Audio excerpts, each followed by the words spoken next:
সেনাবাহিনী না থাকতো তাহলে কালকে এনসিবির যারা কর্মকর্তারা ছিল তাদের কি অবস্থা হতো বলেন?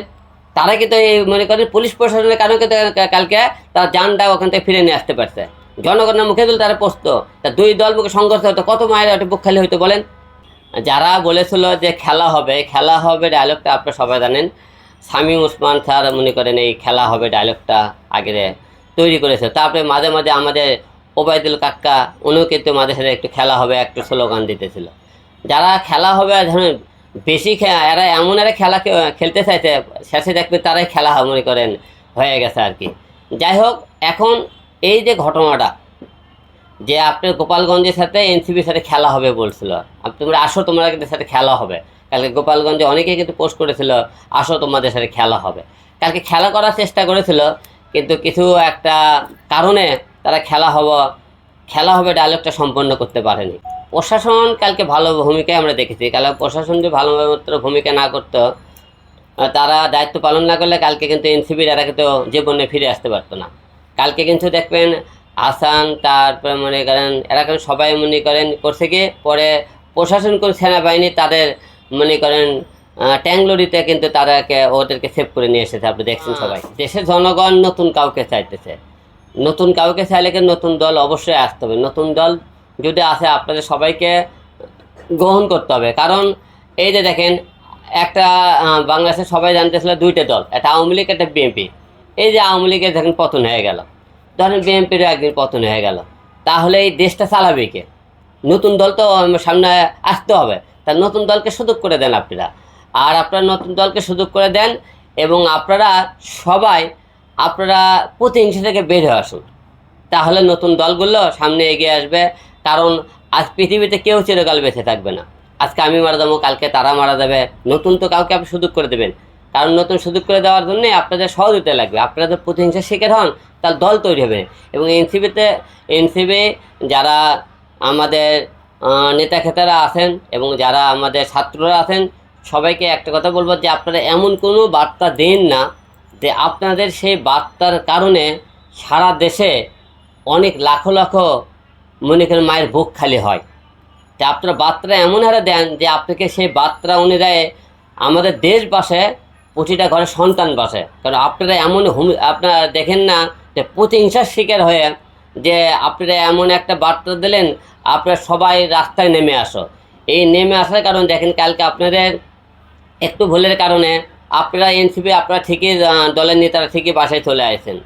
গোপালগঞ্জে আমাকে বাসায় গেছে, মাঝখানে যে কয়েকজন লোক খাম হলো, এগুলো দায়ভার কে নেবে বলুন?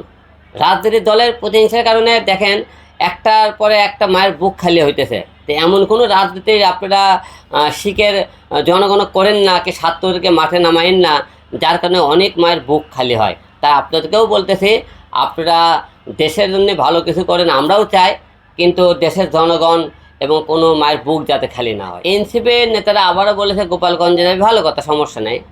সে গোপালগঞ্জে আমার মনে হয় যাবেন, আপনারা একটু ভেবেচিন্তে এখন যান, যেহেতু একটা দুর্ঘটনা ঘটলো।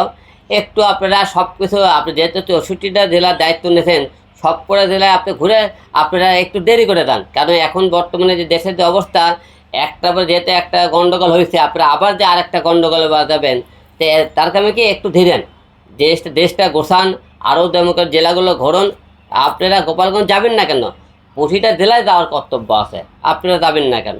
আপনাকে সাধুবাদ জানাই সবাই, কিন্তু এমন কোনো কাজ করেন না যে জেদের কারণে জেদ করে মানুষের মনে ক্ষতি করেন না, প্রতিহিংসার শিকার হন না। কারণ আপনারা কালকে একটা দুর্ঘটনা ঘটছে, আপনারা আবার সবাইকে নিয়ে একটা আক্রমণ, তাহলে কী হইতেছে? এটা প্রতিহিংসা হয়ে গেছে। তা নাকি আপনারা যে কাজ করতে হবে কি, সারা দেশের মানুষের সাথে কথাবার্তা বলে যেইটা করলে ভালো হবে, দেশের শান্তি হবে, জনগণের শান্তি হবে, সে অনুযায়ী কাজ করেন। আপনি পুলিশের ওপর তো একটা ধরনের জনগণের কিছু মনে করেন একটা রাগ আছে যে পুলিশ গুলি করে মারতেছে, পুলিশ পিটিয়ে মারতেছে, যে এটা প্রতিপক্ষ না, যারা মনে করেন ইন্টি গ্রুপগুলো আছে তারাই সুযোগটা নেয় যে আমাদের লোকদের মারতেছে, মার ওদেরকে। এই যে প্রতিহিংসার শিকার হয়ে কিন্তু তারা পুলিশকে মারতেছে। অথচ আবার দেখেন এই পুলিশ ছাড়া কিন্তু রক্ষা হইতেছে না। যারা পুলিশক মারতেছে তারা বিপদে পড়লে পুলিশই কিন্তু তাদেরকে সেফটি দিচ্ছে।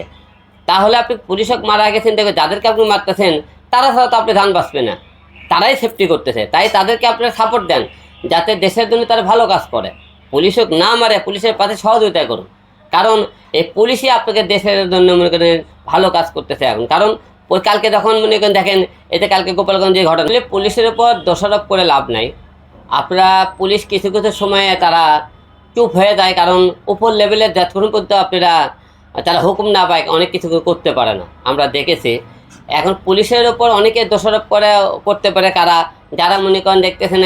কালকে আমি একটা বিষয় দেখলাম, পুলিশের দোষারোপ দেখিনি, গুলি করছে, এটা মনে করি তারা দল পাল্টা গুলি করে, তারা হয়তো গুলি করছে, সেটা সাবজেক্টটা আলাদা।